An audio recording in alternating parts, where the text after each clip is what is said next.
لقمان اپنے بیٹے سے کہہ رہے ہیں یا بنیا اقم الصلاۃ، بیٹا نماز قائم کرنا۔ اللہ کے نیک بندے ہیں، داؤد علیہ السلام کے زمانے میں تھے، وہ بیٹے سے کہہ رہے ہیں بیٹا نماز قائم کرنا، بیٹا بھلی بات کا حکم دینا، بیٹا بری بات سے روکنا۔ یا بنیا اقم الصلاۃ وامر بالمعروف وانہا عن المنکر واصبر علی ما اصابک، اور جو حالات آئے اس پر صبر کرنا، ہٹنا نہیں کام سے۔ یہ بڑی ہمت کے کام ہے یہ۔ یا بنیا لا تشرک باللہ، بیٹا کبھی اللہ کے ساتھ شرک نہیں کرنا۔ میں نے کہا یہ حقوق کی جگہ ہے، تو حق کیا کہ حق یہ ہے کہ ان کو دین سکھاؤ۔ ہر آدمی کی ذات کا اس کے اوپر یہ حق ہے کہ وہ اپنے آپ کو دین سکھاوے، ایمان سکھاوے، سب سے پہلا حق ہے۔ ایسا ایمان سکھاوے اپنے آپ کو کہ وہ ایمان اسے اللہ کے حکموں پر کھڑا کرے اور اللہ کے حرام سے بچاوے۔ ایسا ایمان بنانا یہ اس کی ذمہ داری ہے، اس کی ذات کا حق ہے اس کے اوپر کہ اپنے آپ کو ایسا ایمان بناوے اپنا کہ جو اسے اللہ کے حکموں پر کھڑا کرے، اللہ کے حرام سے بچاوے۔ اور اس سے آگے یہ ہے کہ اپنے آپ کو ایسا ایمان سکھاوے جو اسے اللہ تعالیٰ کے حکموں میں قربانی دینے کے لیے تیار کرے کہ میں اللہ کے حکموں کے لیے قربانی دوں گا اور اللہ مجھے سرفراز کرے گا، تو سچا ایمان بنتا ہے۔ اولئک هم الصادقون، جنہوں نے ایمان بھی لائے اور جو ایمان لا کر کے پھر ان میں کوئی تردد نہیں ہوا، جان مال بھی لگائی کہ یہ سچے ہیں۔ ایمان کی سچائی کا دار و مدار یہ اطاعت بھی آوے، قربانی بھی آوے، ایمان کے سچ ہونے کا دار و مدار بتایا۔ یہ حق ہے کہ اپنے آپ کو ایسا ایماندار بناوے، اپنی ذات کا حق، ان متعلقین کا حق، پھر جن جن سے جو تعلقات ہیں، جتنے تعلقات اتنے حقوق، جتنے تعلقات ان کے حقوق۔ کیا حق ہے؟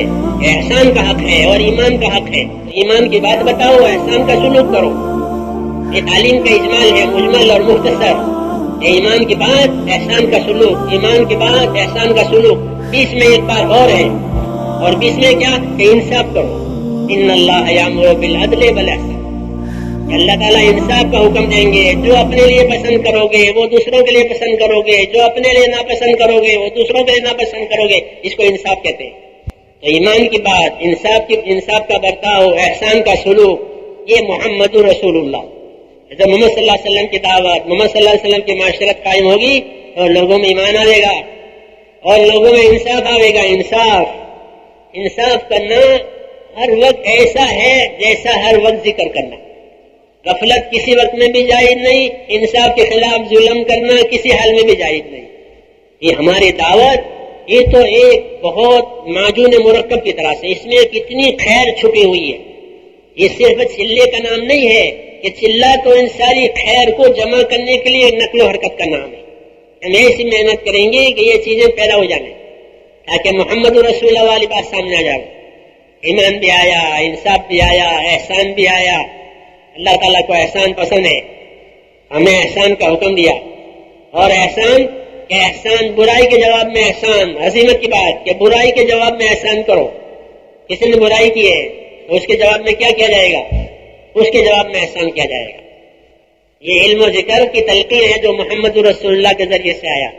محمد رسول اللہ تمام نبی علوم لے کر آتے ہیں، علوم اور طریقے لے کر آتے ہیں تاکہ اللہ تعالیٰ کے جو حکم وحی کے ذریعے سے آوے اس کو نافذ کیا جاوے، اور اسے نافذ کرنے کے لیے اس کو نافذ کرنے کے لیے طریقے دیے گئے ہیں۔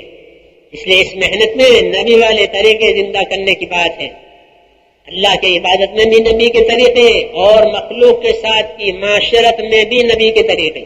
جب محمد رسول اللہ والی بات میرے دوستوں وجود میں آئے گی تو پھر حق تعالیٰ شانہ جو ہے اپنی قدرت کو ہمارے ساتھ کریں گے، کیونکہ اللہ کی سنت ہے اِنَّا لَنَنْصُرُ رُسُلَنَا وَالَّذِينَ آمَنُوا فِي الْحَيَاةِ الدُّنْيَا وَيَوْمَ يَقُومُ الْأَشْهَادُ۔ یہ اللہ کی سنت ہے، یہ نبی کی سنتیں وجود میں آئی، نقل و حرکت نبی کی سنت ہے، نفر سفر نبی کی سنت ہے، ایمان احسان کو پھیلانا کہ نبی کی سنت، اور جو اسباب اللہ تعالیٰ نے دیے ہیں اس کو اس محنت پر قربان کرنا کہ یہ نبی کی دعوت ہے، یہ نبی کا طریقہ ہے۔ جب مسلمان اپنے اسباب کو اللہ کے دین کے لیے لگائیں گے تو اللہ تعالیٰ اپنے حکموں کی برکتیں ان کے اسباب میں دیں گے۔ یہ قاعدہ ہے کہ جب مسلمانوں کے اسباب، جان کے، مال کے، عقل کے، فہم کے، فکر کے، یہ سب اسباب اللہ نے دیے ہیں زندگی گزارنے کے لیے، یہ اسباب اللہ تعالیٰ کے حکموں کے لیے لگیں گے، نبی کے طریقوں کو زندہ کرنے پر لگیں گے، تو حکموں کی جو برکتیں ہیں وہ ان اسباب میں آئے گی۔ زندگی لگاوے گا، زندگیوں میں برکت آئے گی، مال لگے گا، مال میں برکت آئے گی۔ یہ نقد فائدہ ہے اس کا، کہ مسلمان کو برکت بھی دی جائے گی، بدلہ بھی دیا جائے گا۔